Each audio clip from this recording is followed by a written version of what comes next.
é o Senhor e muito digno de louvor.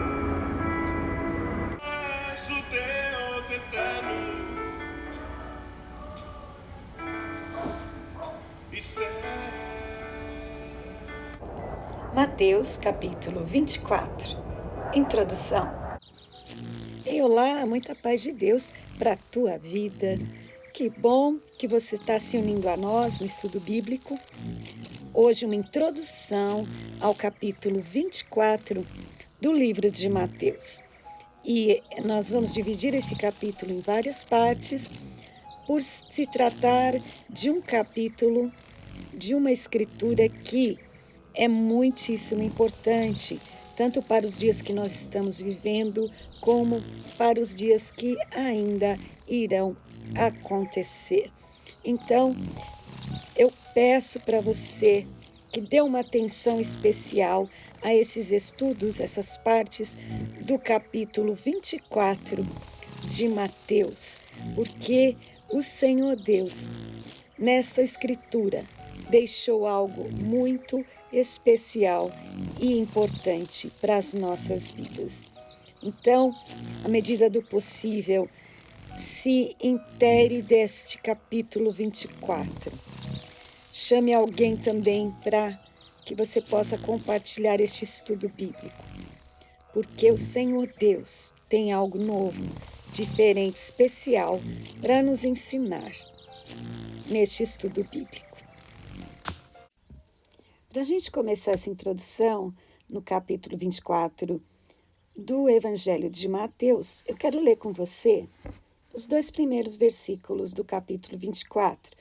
Diz assim: Quando Jesus ia saindo do templo, aproximaram-se dele os seus discípulos para lhe mostrarem a estrutura do templo. Jesus, porém, lhes disse: Não vedes tudo isto? Em verdade vos digo que não ficará aqui pedra sobre pedra que não seja derrubada.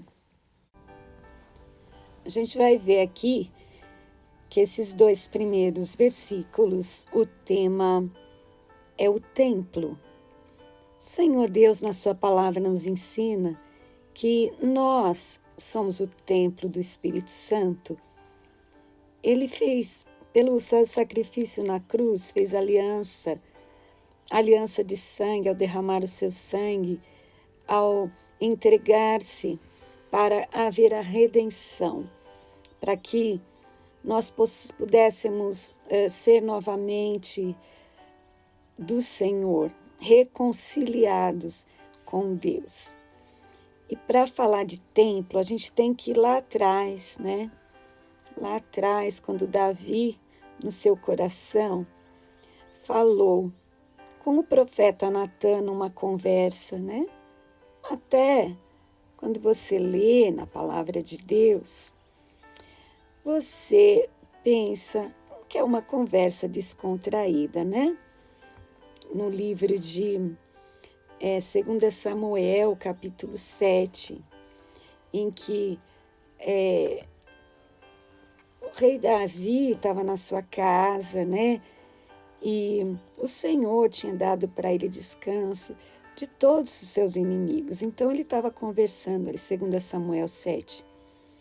Você pode conferir, conversando com o profeta Natã sobre o desejo que ele tinha de construir um templo para o Senhor Deus, né? Ele falou: eu moro numa casa de cedro, mas a arca de Deus está dentro de cortinas, numa tenda. Ele não achava isso certo. Aí ele confidenciou isso ao profeta Natã, um profeta de Deus. Mas olha só, que nós temos aí só nesse ponto um ensinamento muito profundo, porque quando a gente ouve uma profecia de um profeta que pode ser considerado um profeta de Deus, mas mesmo assim a gente precisa orar, né? Confirmar, como diz a palavra, com 2 ou 3 outros profetas, conferir com a Bíblia, para que a gente possa realmente saber que aquela palavra do profeta é uma palavra da parte de Deus verdadeiramente, que os profetas também são seres humanos e podem se enganar, e muitas vezes podem se enganar na interpretação, nas suas opiniões, como todos nós, seres humanos, né? E o profeta Natã, de pronto, sem consultar o Senhor, sem nada, já respondeu. No versículo 3, 2 Samuel 7, ele já respondeu assim: vai e faze tudo quanto está no teu coração, porque o Senhor é contigo. Já falou para Davi: vai em frente, faz o que você tem que fazer, Deus te abençoe. Mas aí naquela mesma noite, diz a palavra, que Deus falou com Natã. Falou assim: vai e fala para o meu servo Davi. Você vai edificar uma casa para minha habitação, para eu morar? Quando que eu pedi para vocês fazerem isso? Uma casa de cedro? E aí, o profeta Natã teve que ir lá de novo no rei Davi e falar: olha, peraí, o Senhor falou outra coisa. E o ponto dessa conversa entre o rei Davi e Natã é que sempre a gente deve consultar o Senhor, né? Não importa a experiência que nós temos, não importa quantos anos que você já está na igreja, quantos cursos você já fez, quantos milagres operou, sempre a gente precisa consultar a Deus. Fica aí a dica, a instrução para nós, para todos nós. Então o Senhor Deus falou para Natã ir lá e falar para o rei Davi: olha, nunca pedi isso para você, mas você vai, através do seu filho, construir o templo, não você mesmo. Você não vai edificar uma casa para mim, mas o seu filho vai. Só que o Senhor Deus mudou o foco da conversa sobre o trono de Davi, de onde a gente entende que o importante mesmo é o reino de Deus, aquilo que ele ia fazer através da vida de Davi, era que através da descendência de Davi viria o rei Jesus, que iria estabelecer o reino dos céus sobre a terra. Então, isto que é o importante. O Senhor falando para Davi: não vai faltar na sua descendência quem sente no trono, e o seu reino não terá fim. Querendo dizer que Jesus, o Rei dos Reis, Senhor dos Senhores, viria dessa linhagem, né, de Davi para sobre a terra estabelecer o seu reino. E a gente sabe que Salomão, filho de Davi, sim, construiu um templo suntuoso, majestoso, e até hoje, depois de tanto tempo, se fala deste templo de Salomão, mas esse templo foi derrubado por Nabucodonosor, rei da Babilônia, por conta da rebeldia do povo de Deus, que se afastou do Senhor, se afastou da obediência. Então, fatalmente, Jerusalém foi invadido, o templo destruído, queimado, levado embora as pessoas que iriam ser escravas, muitos morreram. Então, depois disso, você sabe, houve a construção do segundo templo, por Neemias, Esdras, Zorobabel. Você se lembra que Deus, então, depois que o povo saiu do cativeiro da Babilônia, permitiu que o segundo templo fosse levantado. E quando ele foi construído, esse segundo templo, o pessoal chorou muito, os judeus choraram demais, porque lembravam de como era suntuoso, luxuoso, maravilhoso o outro templo de Salomão em comparação a este. Foi quando o Senhor, Deus, falou que a glória dessa segunda casa seria maior do que a primeira, que era chamada de Salomão, porque o próprio Jesus iria estar neste templo, nessa segunda casa, nessa segunda igreja, nesse segundo templo. Então, neste capítulo de Mateus 24, estava ali o próprio Jesus no templo e falando deste templo, deste segundo templo, que foi reformado. Esse segundo templo, no tempo de Herodes o Grande, quando ali aquela região estava dominada por Roma, Herodes fez uma reforma daquelas que a gente chama de top, né?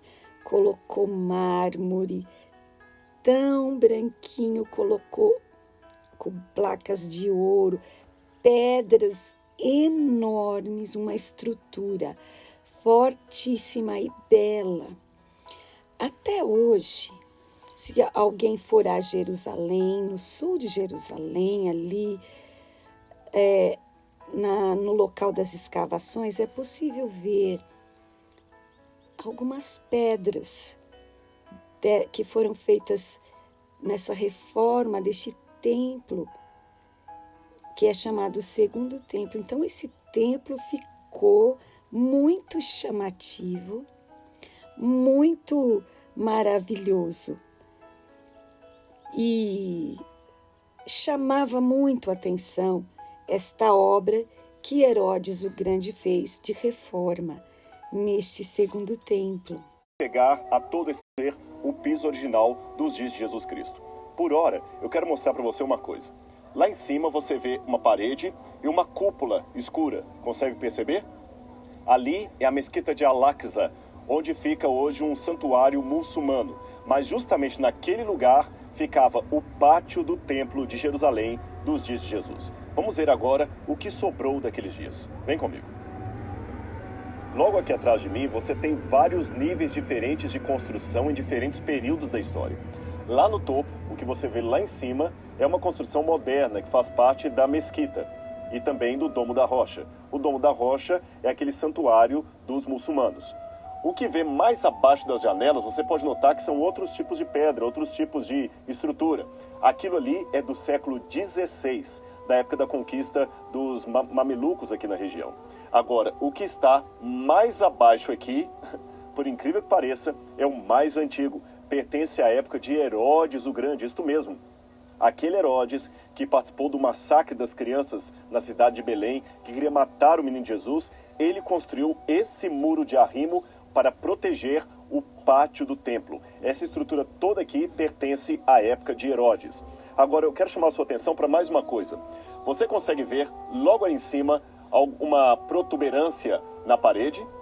Aquele lugar ali é chamado de Arco de Robinson.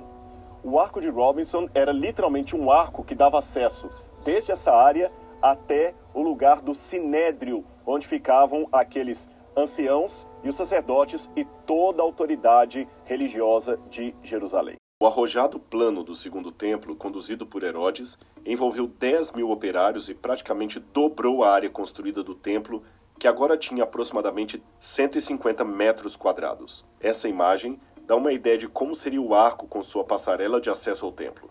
Somente sacerdotes e pessoas da cúpula do templo entravam ali. Mais à frente ficava o arco de Wilson, e entre ambos um pedaço de muro sobrevivente à destruição e que hoje reconhecemos pelo nome de Muro das Lamentações. Ainda mais interessante, você se lembra bem do texto bíblico. Jesus estava no Horto das Oliveiras com os discípulos, na verdade no topo do Monte das Oliveiras, quando eles estavam comentando o que haviam visto aqui embaixo. E a Bíblia diz que eles estavam impressionados com o tamanho e o esplendor das pedras do templo, do santuário. Você se lembra disso? muito maiores do que esta, compondo toda a parte da estrutura do Santuário de Jerusalém. As palavras de Cristo foram muito claras. Aqui não ficará pedra sobre pedra que não seja derrubada. É isto que diz a Bíblia. Olha o testemunho da arqueologia. Aqui estão as pedras que pertenciam ao muro da época do santuário. Tudo isso colapsou. Exatamente, é isso que você está pensando em casa. Essas pedras que estão aqui são as pedras originais do templo, como foram derrubadas no ano 70 e ficaram por 2000 anos cobertas até que os arqueólogos pudessem vir e limpar tudo isso. A violência com que essas pedras estão aqui nos dá uma ideia de como foi terrível aquele dia em que o templo veio abaixo. Testemunhos históricos que dão uma narrativa clara de quão terríveis foram aqueles dias. Ora, uma vez que César não foi de modo algum capaz de conter a entusiasta fúria dos soldados e o fogo avançava mais e mais, assim foi a sagrada casa queimada, sem a aprovação de César. Ora, tão logo o exército não teve mais pessoas para matar ou saquear, César deu ordens para que não demolissem mais a cidade inteira, nem o templo.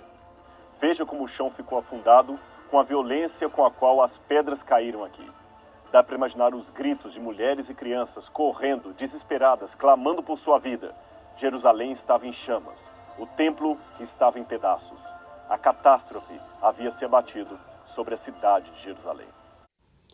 40 anos depois que Jesus disse isto, em Mateus 24, 1 e 2, sobre que não ficaria pedra sobre pedra sem que fosse derrubada, depois de 40 anos, né, os judeus iniciaram então uma rebelião contra a opressão do governo romano sobre eles. E aí, quando os soldados foram atrás dos rebeldes, que foi mais ou menos no ano 70, né, AD, e as pessoas, os judeus, homens, mulheres, crianças, todas correram para se esconder. Aonde? Justamente no templo, que era a construção mais forte, a estrutura mais, assim, que poderia eles ficarem protegidos, supostamente, né?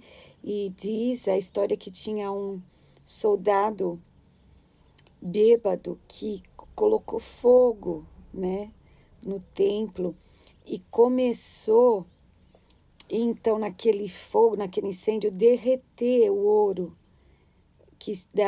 do templo, né, que tinha lá como ornamentação. E aí os soldados, para salvar, para conseguir pegar um pouco do ouro, eles derrubavam a pedra que estava em cima da outra pedra para salvar o ouro, cumprindo-se então esta profecia do Senhor Jesus sobre o templo ali, que os discípulos estavam tão maravilhados, mas o Senhor já sabia o que iria acontecer naquele momento. No templo, né? Mais à frente, ele sabe de tudo, de toda a história.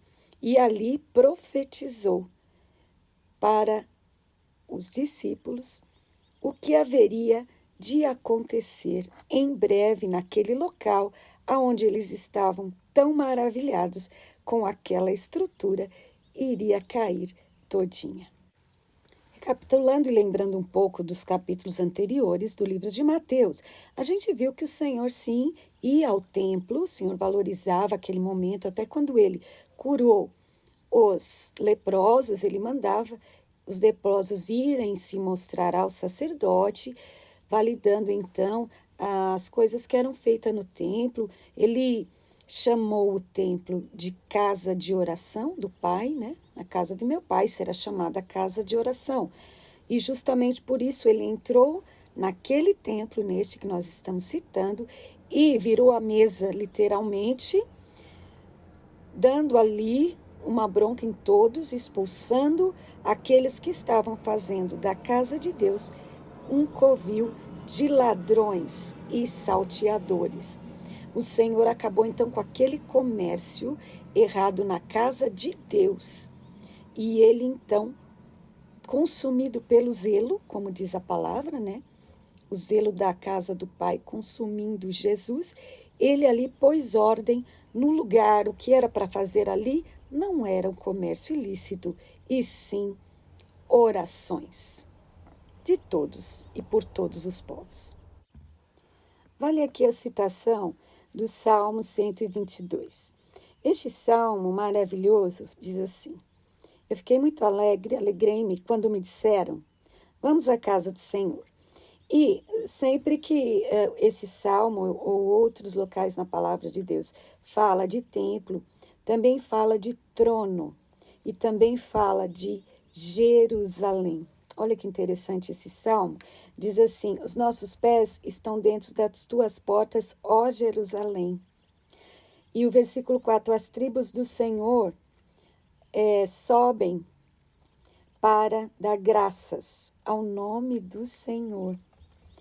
Porque ali estão os tronos. Então, você vê trono, você vê Jerusalém e você vê templo neste salmo. E no versículo 6, orai pela paz de Jerusalém. Essa paz, diz um estudioso hebraico judeu, que essa paz, ela não é só ausência de conflito, mas também se refere à reconciliação do povo de Deus com o próprio Deus. Então a gente tem que olhar para o judeu, olhar para Israel, para Jerusalém, como olhamos para qualquer outro que necessita da graça do Senhor Jesus, necessita se converter, ter fé e ter paz com Deus, reconciliar-se com o seu Deus. E este Salmo 122, ele diz assim que prosperarão aqueles que amam Jerusalém. A gente sabe que no capítulo 23 de Mateus, mais uma vez recapitulando, Jesus fala: Jerusalém, Jerusalém, naquele brado, naquele desabafo, quantas vezes eu quis vocês debaixo das minhas asas, pertinho de mim, sob os meus cuidados, sobre o meu governo. Isso vai acontecer sim, a gente sabe. A palavra de Deus diz que o trono do Senhor será estabelecido, o reino do Senhor na terra. E assim como diz lá em Atos, assim como viste o Senhor Jesus subindo aos céus, lá do Monte das Oliveiras, assim todos verão o Filho do Homem descer, neste mesmo lugar, em grande poder e grande glória.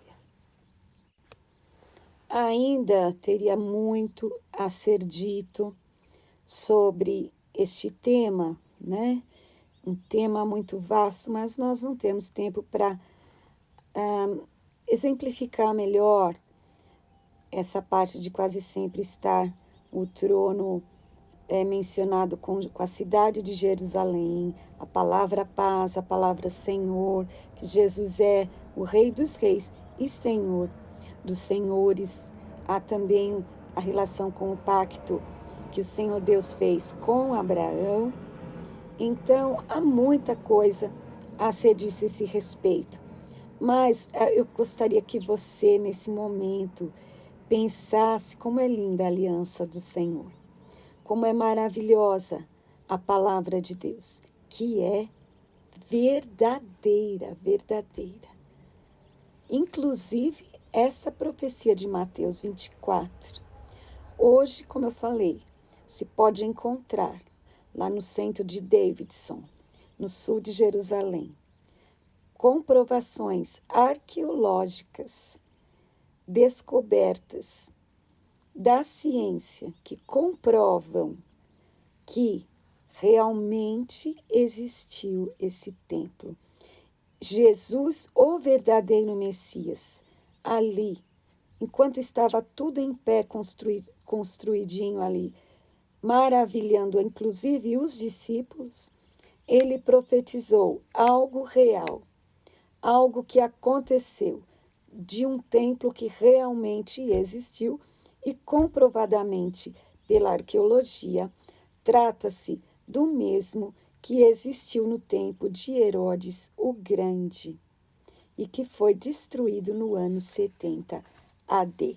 Então, após essa destruição deste templo, segundo templo em Jerusalém, começou o início do que levaria ao mais longo exílio do povo judeu. E até quando o povo reuniu-se e, mais uma vez, cumprida a palavra do Senhor, a nação de Israel se formou no ano de 1948. E está aí Israel como nação, mais uma vez cumprindo-se a palavra do nosso Senhor. É de importância e relevância extrema essa explicação prévia para nós continuarmos o estudo do livro de Mateus, capítulo 24. Porque aí o Senhor Jesus, iniciando esse capítulo com esta profecia, que já está comprovadamente cumprida, ele deixou ali a dica de hermenêutica. Hermenêutica é a interpretação dos textos sagrados. Então, ele deixou aí a dica da interpretação das profecias que ele iria falar a partir deste momento. Se eu fosse você, de jeito nenhum, perderia o estudo da próxima semana, continuação, Mateus capítulo 24. E, mesmo com todas essas evidências bíblicas e arqueológicas, muitos ainda estão cegos para a verdade de que Jesus Yeshua HaMashiach é o Messias verdadeiro. Vamos orar para que muitos possam ter os seus olhos abertos pela pregação da palavra, do exemplo do testemunho da minha e da sua vida. Pense nessas coisas. Deus te abençoe. Muita paz até a semana que vem, se Deus quiser. É o Senhor e muito digno de louvor. Na cidade do nosso Deus, seu santo